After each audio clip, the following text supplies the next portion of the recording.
Ik vond het door een typische Nederlandse simmerdag. Met prachtige wolkenpartijen. Dat begon van de morgen betiet bij mij al. Maar flinke opklarings en prachtige wolkenpartijen aan de horizon.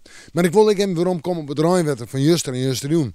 En dan zeggen we grote verschillen door het buiige karakter. In het Wijmen 6 Bierum 3 mm.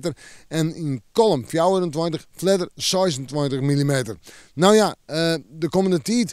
De droogte is voorbij, het is wat wisselvallig, maar de simmertemperaturen binnen er ik nog vaak. Joen en vannacht, helder waar. Vannacht een heldere nacht, komen ze op een mistbank, misschien wel wat damp waar. En vierdens een temperatuur tussen de 9 en de 14 graden. De 13 op 14 graden in de kustgebieden, de 9 graden in het oosten en het zuidoosten. Net volle wind, zwak of matig, krijgt 103 het zuid-zuidwest. Dan terug naar morgen, een dag met zinnen. Letter een bui of een buiken, 20 en 22 graden. Van de waarkunde nemen we dat nog altijd een warme dag.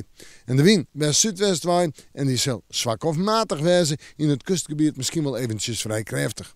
Dan terug naar sneeuw, snij en mandje, het vooruitzicht. Sneeuw een droege dag, we kunnen wel even uit stromen. Maar zinnen, ik wil weer wat bewolking en een temperatuur om de bedden 21 of 22 graden heen.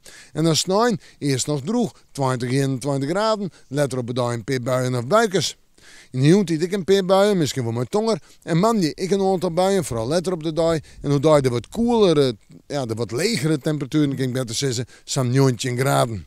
Nou ja, we moeten morgen maar weer even in het waarsje.